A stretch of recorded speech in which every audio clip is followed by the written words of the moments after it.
Halo pemirsa, selamat pagi. Ya, selamat pagi pemirsa, apa kabar? Pemirsa TV Parlemen dimanapun Anda berada, berjumpa lagi dalam program TVR 09 bersama saya Dedi Ramadan dan juga rekan saya.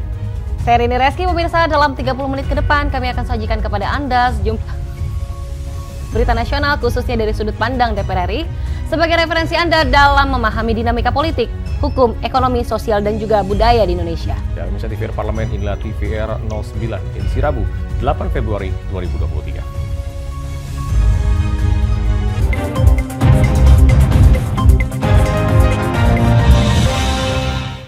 Berita pertama mengenai Komisi 3 DPR RI yang menanggapi dugaan kasus suap yang melibatkan Hakim Agung dan Hakim Yudisial di Mahkamah Agung DPR RI. Di mana DPR RI menilai pentingnya menjaga keluruhan serta kehormatan hakim dengan melakukan pembinaan hakim serta pengesahan revisi Undang-Undang Komisi Yudisial dan Rancangan Undang-Undang Jabatan Hakim. Anggota Komisi 3 DPR RI Arsul Sani mendorong terbentuknya hakim yang berintegritas melalui pembinaan hakim dan penguatan kinerja pengawasan Komisi Yudisial. Menanggapi dugaan kasus suap yang melibatkan Hakim Agung dan Hakim Yudisial di Mahkamah Agung, anggota Komisi 3 DPR RI Arsul Sani menegaskan, DPR akan menjalankan fungsi pengawasan melalui rapat konsultasi dengan Mahkamah Agung untuk mengetahui implementasi dalam pencegahan dan penindakan yang dilakukan oleh Mahkamah Agung. Arsul Sani juga menekankan pentingnya pembinaan hakim demi menjaga keluhuran dan kehormatan hakim. Perbuatan yang menciderai keluhuran dan kehormatan hakim itu tentu nanti akan kami tanyakan. Nah, termasuk juga tindakan-tindakan yang sudah dilakukan oleh Mahkamah Agung dalam konteks baik pencegahan maupun penindakan. Nah, kan tugas Komisi Yudisial itu satu merekrut Hakim Agung untuk disampaikan kepada DPR untuk mendapatkan persetujuan. Yang kedua tentu menjaga keluhuran dan martabat itu dalam konteks melakukan pengawasan. Nah, tetapi kami melihat bahwa Komisi Yudisial itu memang belum maksimal. Kenapa belum maksimal? Karena kewenangan yang diberikan baik dalam konstitusi maupun dalam Undang-Undang Komisi Yudisial itu juga terbatas. Arsul Sani berharap revisi Undang-Undang Komisi Yudisial dan Rancangan Undang-Undang Jabatan Hakim dapat menjadi solusi dari penguatan kewenangan Komisi Yudisial guna meningkatkan fungsi pengawasan dalam menjaga martabat dan keluhuran hakim. Helmi dan Bondan, TVR Parlemen melaporkan. Baik pemirsa, kita beralih ke berita selanjutnya. Di sini dalam rangka menekan laju inflasi, DPR RI meminta pemerintah mengatur ritme komoditas pangan agar suplai juga demand tetap stabil. Dan di sini pemirsa, pemerintah juga diharapkan dapat memastikan harga pangan tidak terus melonjak di pasaran. Komisi 6 DPR RI mendesak Kementerian Perdagangan melakukan pemantauan dan memastikan harga bahan pangan terkendali dengan pengawasan lapangan. Selain kestabilan harga, Kemendak juga diminta pastikan ketersediaannya aman guna menekan terjadinya inflasi di Indonesia. Berdasarkan data Badan Pusat Statistik atau BPS sejak Juli 2022 lalu, beras menjadi penyumbang inflasi paling tinggi secara bobot dalam komoditas pangan. Inflasi sebesar 0,34% month to month pada Januari 2023 mayoritas disumbangkan oleh komoditas pangan. Menanggapi itu, anggota Komisi 6 DPR RI, Nevi Juwairina mengingatkan, pemerintah harus mampu mengatur ritme komoditas pangan agar suplai dan demand bisa tetap stabil. Selain itu, pemerintah perlu memastikan harga pangan tidak terus melonjak naik di pasaran. Berarti kan inflasi ya naik terusnya. Untuk itu ya kenaikan harga yang terus terjadi di tengah masyarakat ini, Kementerian Perdagangan harus tampil di depan mengatasi masalah ini. Ya, tampilnya bagaimana? Rajin turun ke lapangan. Ya, lihat harga di lapangan tuh berapa. Dari menterinya, dari dinas provinsi, dinas kabupaten kotanya, ya kepala dinasnya turun. Ya, biar tahu harga di lapangan berapa. Memastikan tidak hanya memastikan harga terkendali, tapi juga ketersediaan supply dan demand itu secara akurat. Ya, dan kita terjun ke lapangan. Lebih lanjut, Nevi menambahkan Kemendak perlu memperhatikan kualitas beras di lapangan. Jangan sampai ada oknum-oknum pedagang yang mengambil keuntungan dengan mengoplos beras Bulog dengan beras lain dan dijual dengan harga yang lebih tinggi. Halim dan Edo, TVR Parlemen melaporkan. Pemirsa, DPR RI meminta pemerintah membuat kebijakan untuk menekan kenaikan harga komoditas pangan yang terjadi beberapa waktu belakangan.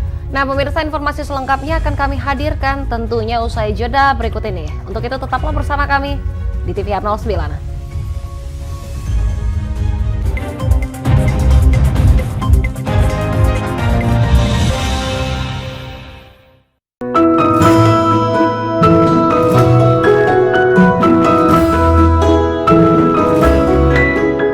Perempuan Parlemen mengungkap sisi kehidupan pribadi anggota DPR RI dan partisipasi perempuan dalam politik dan publik, keseharian dalam keluarga, dan usaha mewujudkan aspirasi masyarakat di setiap sidang sebagai wakil rakyat. Jangan lewatkan Perempuan Parlemen.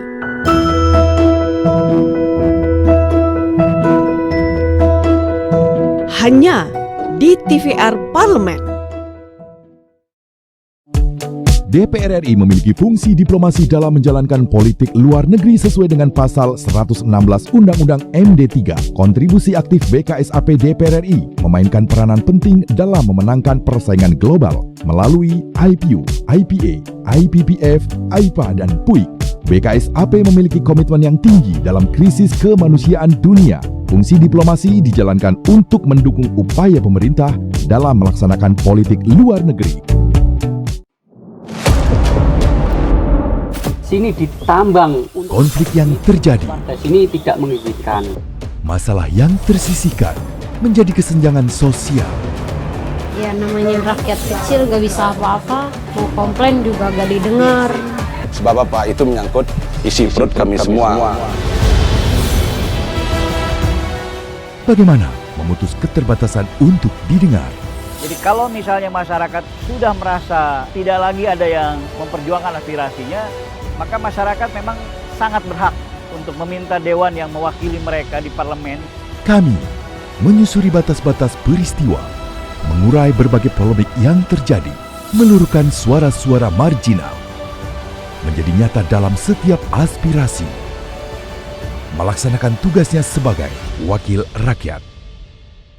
Saksikan aksi Dewan segera hanya di TVR Parlemen.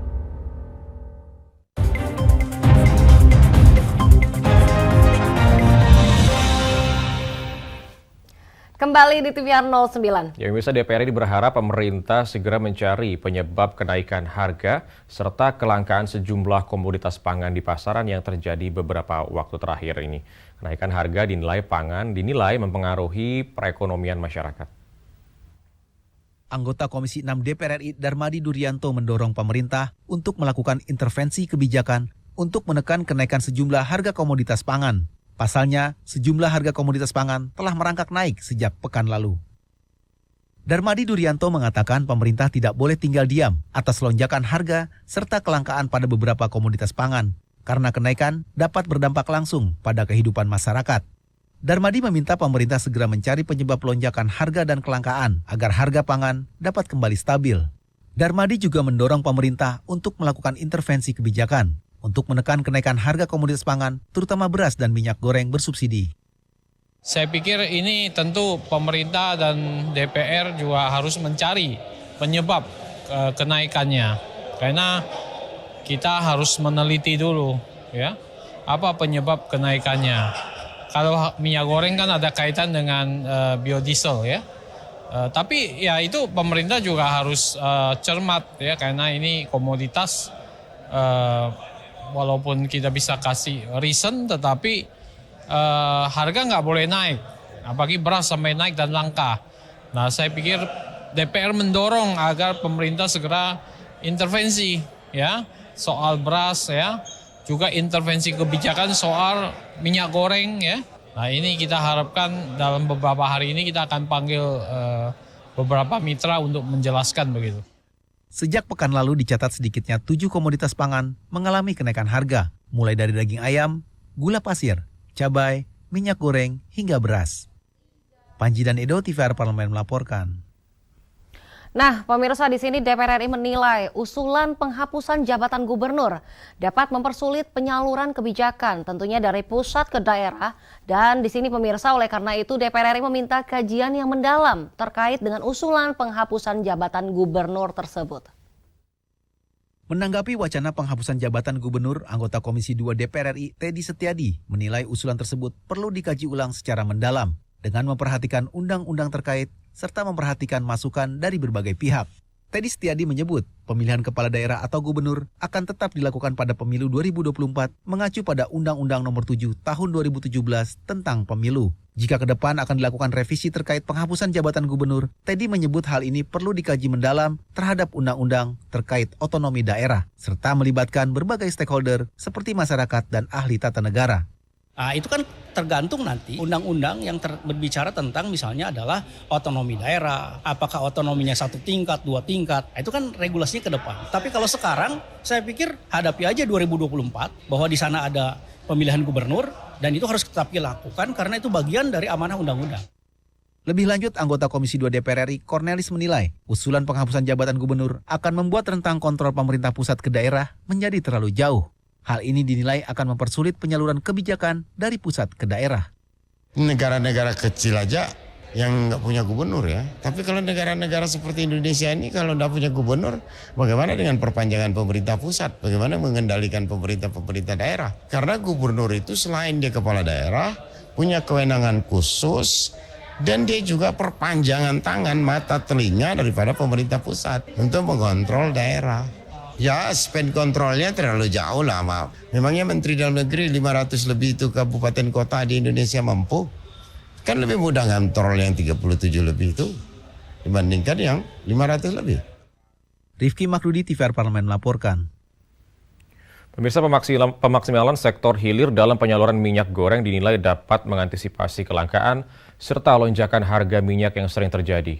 DPR RI juga berharap seluruh pihak terkait dapat berkoordinasi dalam menekan harga komoditas pangan.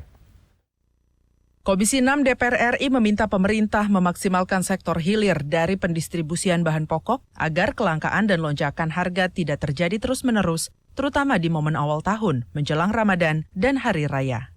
Harga minyak goreng kemasan sederhana dan curah kembali merangkak naik. Dalam beberapa pekan terakhir, harganya melampaui harga eceran tertinggi atau HET yang ditetapkan pemerintah, yaitu Rp14.000 per liter. Menanggapi hal ini, anggota Komisi 6 DPR RI Hilmi mengatakan pemerintah seharusnya mengkaji dan mengevaluasi kelangkaan yang terjadi setiap awal tahun dan di momen Hari Raya yang menyebabkan lonjakan harga. Hilmi meminta pemerintah memaksimalkan sektor hilir dalam penyaluran minyak goreng sebagai upaya antisipasi kelangkaan dan lonjakan harga.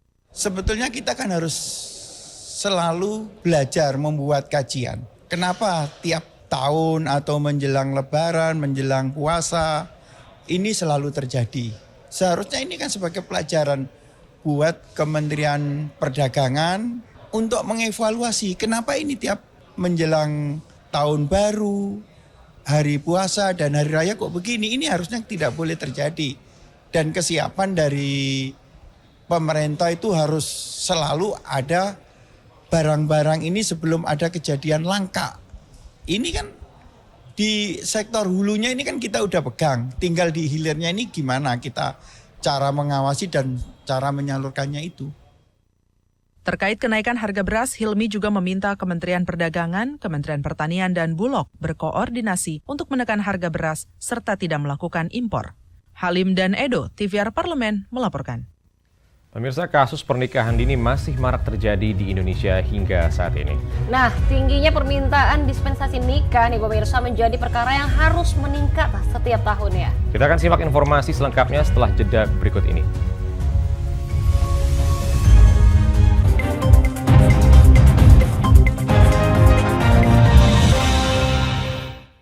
Utang-utang dulu saya. Mereka yang tidak cukup paham teredukasi bagaimana menyuarakan aspirasi demi memperoleh jawaban. Sini ditambang untuk seperti itu, warga sini tidak mengizinkan. Sebab apa? Itu menyangkut isi perut kami semua. Hadir menelisik mulai dari hulu ke hilir. Mengapa? Nah, kalau kita telusuri kenapa banjir ini hampir setiap terjadi. Hingga menemukan apa yang belum terkuak secara nyata. Kan kabeh niku sedulur, Pak. Nek kula ngrencangi mriki, sing mriki gelo, nek kula ngrencangi mriki sing mriki gelo. Nggih kedah adil wae, Pak, tengah-tengah. Menghadirkan peran anggota DPR RI demi mendapatkan solusi. Saksikan Suara Dapil, Senin sampai Jumat pukul 10 waktu Indonesia Barat, hanya di TVR Parlemen.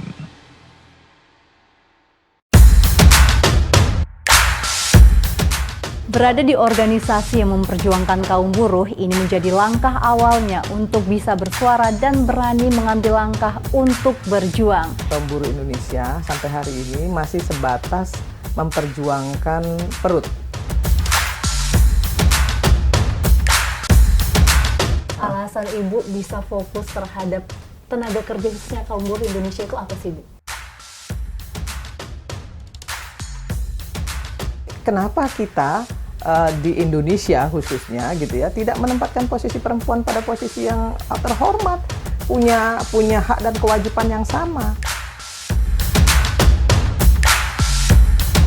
Dikenal dengan pribadi yang tegas, siapakah sosok yang saya maksud? Simak obrolan lengkapnya hanya di Perempuan Parlemen.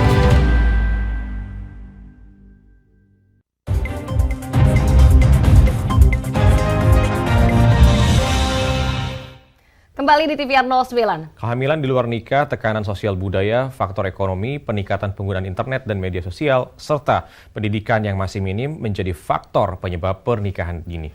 Nah, pernikahan dini dinilai menyebabkan masalah baru, mulai dari permasalahan ekonomi, menurunnya kualitas pendidikan bagi anak, serta kasus kekerasan rumah tangga. Selain memberikan edukasi mengenai bahaya seks bebas, DPR RI meminta pemerintah membuat program penguatan karakter anak yang dinilai dapat mencegah kasus pernikahan dini. Pemirsa, untuk mengetahui informasi selengkapnya, mari kita simak laporan mendalam yang telah dihimpun oleh tim redaksi TVR Parlemen dalam segmen Editorial Parlemen berikut ini.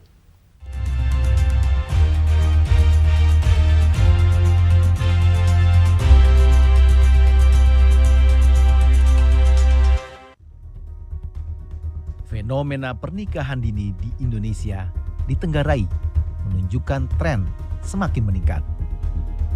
Sinyalemen ini dipantik terungkapnya data tingginya angka permintaan dispensasi nikah di pengadilan agama sejumlah daerah. Bahkan mirisnya tingginya permintaan dispensasi nikah itu menurut data BKKBN 80% diantaranya karena hamil di luar nikah.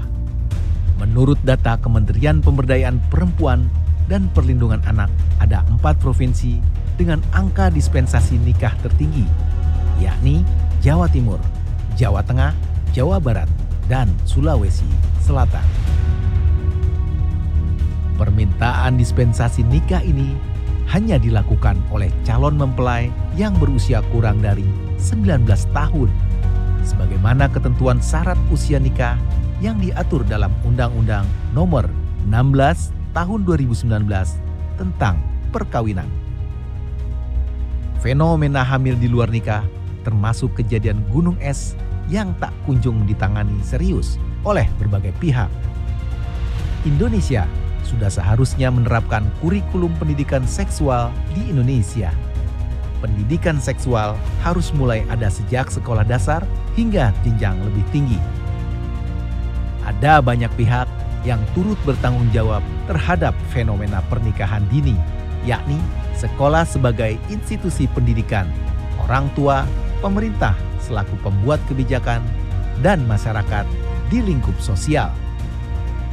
Pada hakikatnya, edukasi ini merupakan cara memberi pemahaman terkait gender, alat kelamin, dan kesehatan reproduksi yang tepat. DPR RI menekankan pentingnya pendidikan karakter di sekolah maupun di rumah sesuai norma sosial, masyarakat, agama untuk mencegah pernikahan dini akibat kehamilan di usia remaja. Hal ini perlu dilakukan agar generasi muda memiliki masa depan yang lebih baik. Peran pendidikan sangat penting baik di rumah maupun di sekolah. Jadi kalau masih ada kasus-kasus begini bisa saja menunjukkan kita ada kegagalan dalam pendidikan karakter anak sekolah ini. anak-anak kita. Ya makanya tadi banyak program saya bilang yang tidak terbiayai karena kurang anggaran ya. Kita semua akhirnya lari ke anggaran ya. Kalau ini kita cukup anggaran, tentu peningkatan pendidikan karakter bisa dilakukan ya, supaya tidak terjadi lagi kasus-kasus yang tadi disampaikan itu. DPR RI juga mendorong Menteri Pendidikan dan Kebudayaan dapat melakukan pendidikan karakter pada anak usia remaja dalam menyikapi kasus pernikahan dini. Ya, kami melihat itu belum cukup siap gitu ya dari pendidikan basis di sekolah, dan maka kami selalu menekankan kepada Pak Nadiem ya, Pak Menteri agar benar-benar pendidikan karakter di usia dini, usia PAUD balah gitu ya, itu benar-benar ditekankan. Karena kan kalau mereka nggak paham siapa dirinya, bagaimana dirinya, apalagi mempersiapkan masa depan dengan keluarga dan sebagainya, ini kan butuh proses gitu. Tapi tahapan penguatan karakter itu memang harus di basis bawah. Memang sudah sewajarnya pemerintah dan semua stakeholder perlu memberi perhatian lebih terhadap kasus pernikahan dini atau pernikahan anak di bawah umur. Sejatinya, perkawinan dini merupakan praktik yang dapat mengancam masa depan anak dan mencoreng seluruh hak anak. Perkawinan pada anak usia dini dapat menyebabkan masalah kesehatan reproduksi perempuan dan mengakibatkan tingginya angka stunting di Indonesia. Selain itu, pernikahan dini dapat menghilangkan kualitas pendidikan bagi anak, menyebabkan permasalahan ekonomi baru dan kemiskinan ekstrim yang tak jarang memicu kekerasan dalam rumah tangga, hingga berujung pada pernikahan yang hanya bertahan seumur jagung. Maka tak berlebihan jika salah satu upaya menyelamatkan masa depan bangsa ini adalah dengan memproteksi anak dari ancaman bahaya pernikahan dini. Untuk memutus mata rantai dan efek domino kasus pernikahan dini, maka semua elemen harus terlibat untuk menanggulangi dan melakukan gerakan preventif. Hal ini dimulai dari orang tua, sekolah, pengambil kebijakan, dan yang terpenting adalah masyarakat. Masyarakat sama sekali tak boleh abai ketika mengetahui ada indikasi aktivitas seks bebas. Tim Liputan TVR Parlemen melaporkan.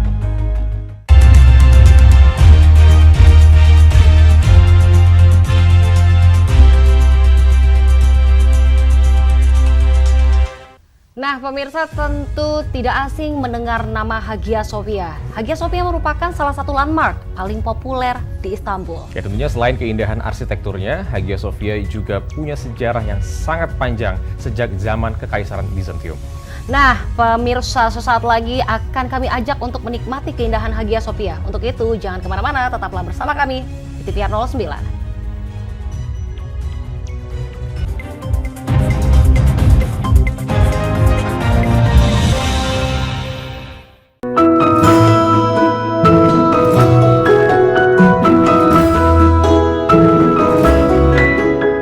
Perempuan Parlemen mengungkap sisi kehidupan pribadi anggota DPR RI dan partisipasi perempuan dalam politik dan publik, keseharian dalam keluarga, dan usaha mewujudkan aspirasi masyarakat di setiap sidang sebagai wakil rakyat.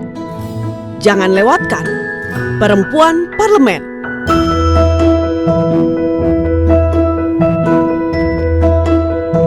Hanya di TVR Parlemen. DPR RI memiliki fungsi diplomasi dalam menjalankan politik luar negeri sesuai dengan pasal 116 Undang-Undang MD3. Kontribusi aktif BKSAP DPR RI memainkan peranan penting dalam memenangkan persaingan global melalui IPU, IPA, IPPF, AIPA, dan PUIK. BKSAP memiliki komitmen yang tinggi dalam krisis kemanusiaan dunia. Fungsi diplomasi dijalankan untuk mendukung upaya pemerintah dalam melaksanakan politik luar negeri. Utang-utang dulu saya. Mereka yang tidak cukup paham teredukasi bagaimana menyuarakan aspirasi demi memperoleh jawaban. Sini ditambang untuk seperti itu, warga sini tidak mengizinkan. Sebab apa? Itu menyangkut isi perut kami semua. Hadir menelisik mulai dari hulu ke hilir. Mengapa? Ini kalau kita telusuri kenapa banjir ini hampir setiap terjadi. Hingga menemukan apa yang belum terkuak secara nyata. Kan kabeh niku sedulur, Pak. Nek kula ngrencangi mriki, sing mriki gelo, nek kula ngrencangi mriki sing mriki gelo. Nggih kedah adil wae, Pak, tengah-tengah. Menghadirkan peran anggota DPR RI demi mendapatkan solusi. Saksikan Suara Dapil, Senin sampai Jumat pukul 10 waktu Indonesia Barat, hanya di TVR Parlemen.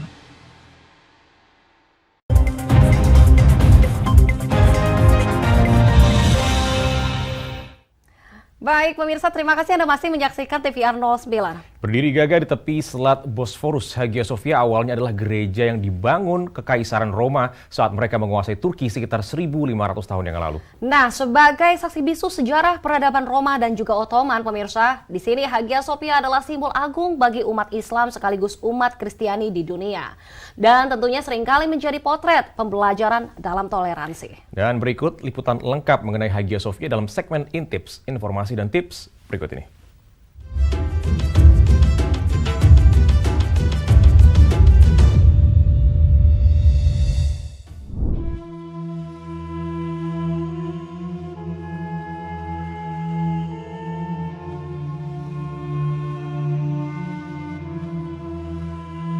Mengunjungi Turki tak lengkap rasanya jika belum mampir ke salah satu peninggalan bersejarah, yakni Hagia Sophia. Terlepas dari kontroversi sejarahnya, Hagia Sophia menyimpan keindahan bangunannya yang unik. Berikut liputannya untuk Anda.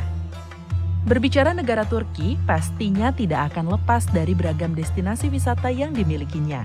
Hampir 70% daya tarik wisata di Turki didominasi oleh situs bersejarah peninggalan peradaban, salah satunya Masjid Hagia Sophia.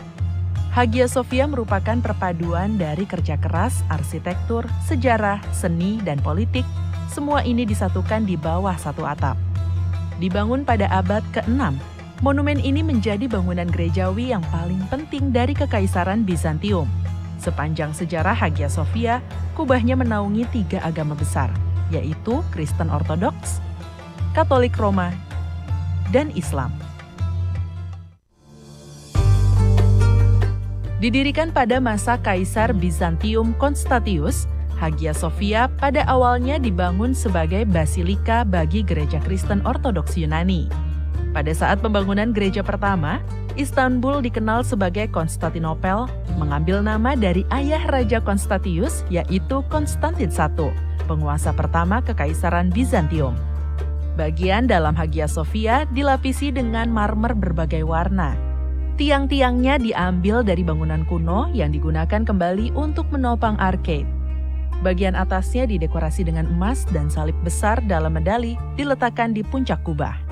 Kubah utama berdiameter 31 meter ini merupakan puncak dari sistem kubah dan semi kubah yang kompleks.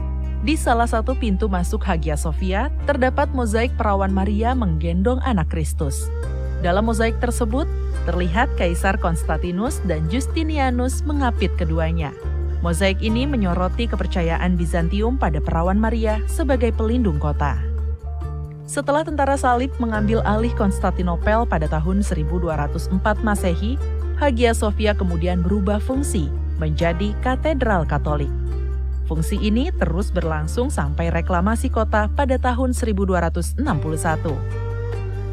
2 abad berselang, Turki kemudian ditaklukkan oleh Sultan Mehmed II pada tahun 1453.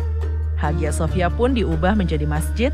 Status ini dipegangnya sampai jatuhnya Kekaisaran Ottoman pada awal abad ke-20. Hagia Sophia tidak hentinya mengalami perubahan. Tahun 1935, pemerintah Turki melakukan sekularisasi bangunan dan mengubah fungsinya menjadi museum. Upaya besar telah dilakukan untuk penelitian dan restorasi monumen besar ini. Tahun 1931, Mustafa Kemal Atatürk Presiden pertama Republik Turki mengizinkan Institut Bizantium Amerika untuk mengungkap dan memulihkan mozaik aslinya.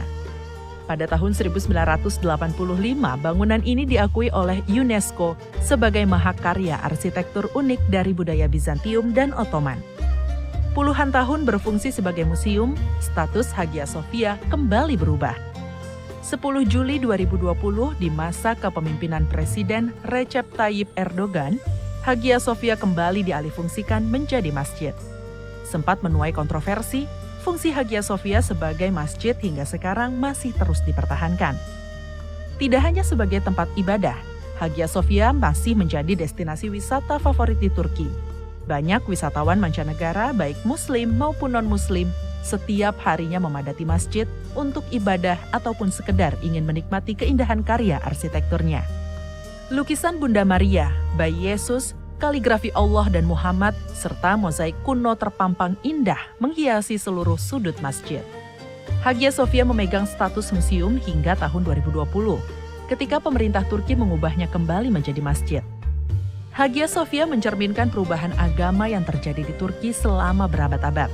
Dengan menara dan prasasti Islam yang kokoh, serta simbol agama Kristen yang mewah, hingga kini, Hagia Sophia merupakan bangunan monumental yang sejarahnya telah menaungi 3 agama.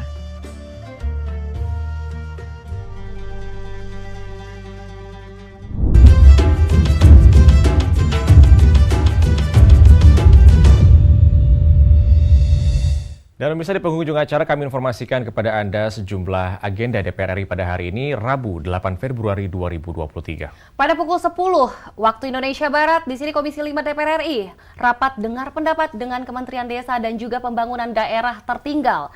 Dan dilanjutkan Komisi 7 DPR RI rapat dengar pendapat dengan Dirut PLN. Juga Komisi 8 raker dengan Menteri Sosial dan Komisi 9 raker dengan Menteri Kesehatan. Kemudian pada pukul 14.00 waktu Indonesia Barat, Komisi 5 RDP dengan BMKG, Komisi 8 RDP dengan Dirjen Haji dan Umroh, dan Komisi 10 RDP Ketua Aliansi Guru Non-Sertifikasi Pendidikan Bersatu. Namun sejumlah agenda serta program DPR RI lainnya masih dapat Anda saksikan secara langsung di TVR Parlemen melalui kanal utama, kanal komisi, dan kanal alat kelengkapan Dewan lainnya yang dapat Anda akses di tvr.dpr.go.id.